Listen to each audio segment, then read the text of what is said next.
Hello, good people of YouTube, Mountbatten here, and today we're going to be discussing the Kremlin and answering the question, has the Kremlin been nerfed too much? And my response to that question is, no, it hasn't, but I don't think it needs to be nerfed anymore. In fact, the only other change I would do to it would actually be a buff, but before you start typing, just let me explain.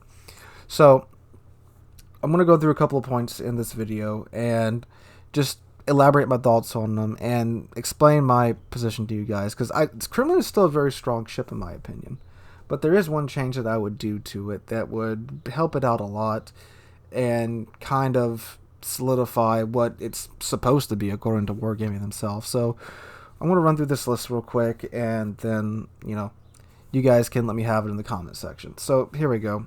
So first off, the ship is still extremely tanky. The tankiness hasn't been touched since day one, and its armor layout, I won't go into too much detail because that could be like a freaking 30-minute video by itself, but just the way the armor's laid out, it's a very tough ship from close range, it's a very tough ship from long range, and if you play it properly and play it right, which is playing it like every other larger Soviet ship, so Stalingrad and the Moskva, which is staying angled and staying bow on, the ship is ungodly tanky from any range, and that hasn't been touched. You can tank Yami shells in this thing. You can probably tank Shikishimi shells when that thing gets released, and you can do that from 10 kilometers away or 24 kilometers away. It's just the way the armor is. And I don't mean like you're going to take 0 damage from at like maximum range. You can take more damage from those ships because those are Japanese ships at longer range than at closer range, but still, it's the best ship in the game to tank damage still. Like, no, except maybe the Conqueror with the lull heal. Maybe. But it's still a very tough ship. That hasn't been touched at all. And next, it still has its 9 18-inch guns with Soviet shell ballistics. They did crank the maximum damage down a bit. I forget how long ago they did that, but that was like one of the first things they did early on. But, I mean, still, if you're within that sweet zone, which is around 15 kilometers inward, the ship is still extremely accurate. From 15 kilometers, you'll get good dispersion. Once you get from about 13 kilometers in, then that's when you start getting railgun dispersion. And once you get 10 kilometers in, it's point and click at that point. And because of the velocity, you don't have to lead ships a whole lot, because first off, you're 10 kilometers away, and the dispersion is so good at that range. It's just like, I want my shells to go there, click, they go there. And they still have Soviet pins, which means they pin extremely well. So once you get within that 13, 15 kilometer zone, you're good. And that's how the ship's supposed to work. That's been Wargaming's vision for Kremlin and all the other Soviet battleships since the beginning. They're supposed to be really accurate from about 15 kilometers in, or from their respective sweet zones. And from their sweet zones out, they're not supposed to be all that accurate. That's been the design and the vision for these Soviet battleships for these Soviet battleships since the beginning. That hasn't changed. The thing was with Kremlin is that when it was released, and I can understand why people are upset about this because they did take Wargaming so long to change it, you could still, from Kremlin's maximum range, consistently dunk on ships with 18-inch Soviet guns with Soviet shell ballistics. At 20 kilometers out, you could still, the guns were accurate enough to Citadel, Yamis, Montanas, whatever. You could still chunk the crap out of GKs from maximum range because all the shells would still go relatively well where you wanted them to go at maximum range. And that wasn't supposed to happen, because now, instead of fighting from a close range like you're supposed to be doing in the Kremlin, you could just dunk on ships from maximum range, and because of your armor layout, wasn't a whole lot that those ships could do in return. And I mean, there's even on my channels, there's more than a few clips of me just removing cruisers from the game at 18, 19, 20 kilometers. And because the ship's so well protected against HE spam, it's not like they could really burn you out in time. And it's not like the enemy battleships could deal with you. I mean, it just wasn't fair. I mean, there's no other way to put it.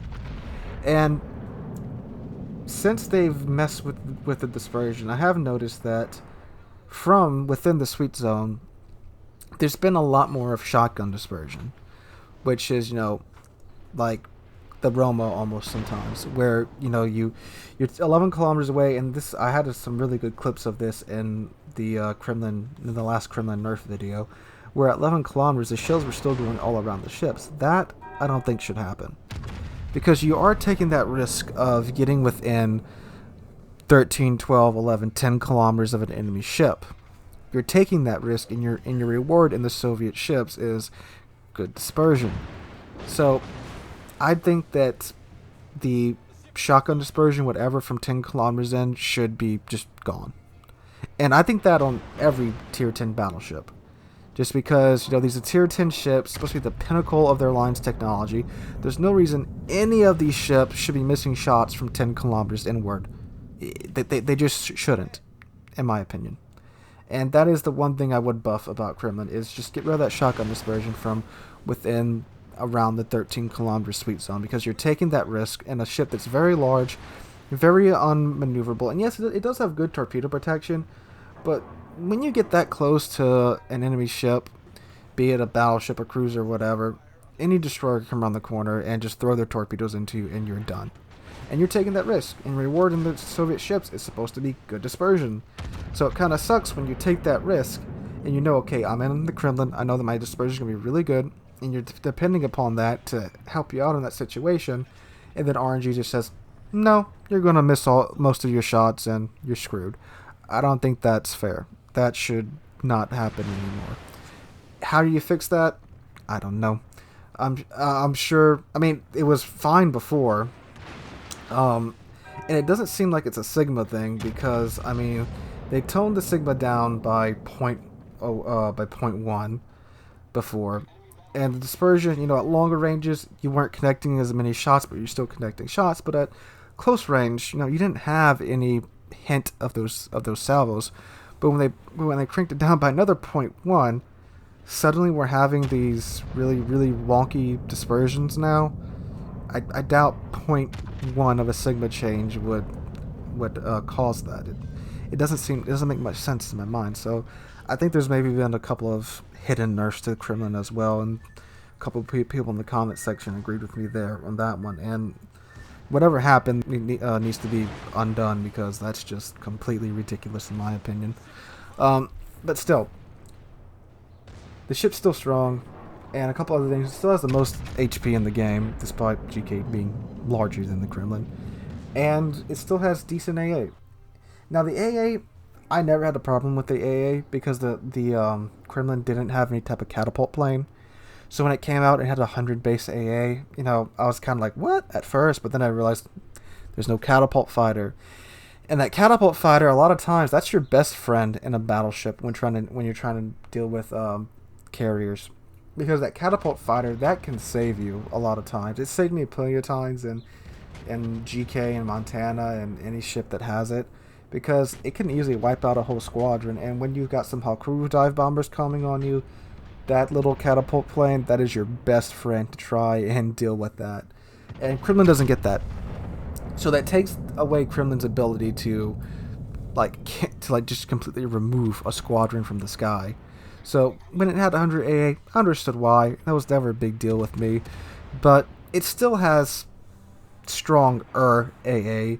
It's not as good as it used to be. And again, I never really had a problem with that. But, if they would put the AA back to where it used to be, I'd be fine with that. But they're not. For some reason, they're obsessed with changing the Kremlin's AA for whatever reason. And to cap it all off, you can get the Special Soviet Commander, whose skill is literally you just don't die.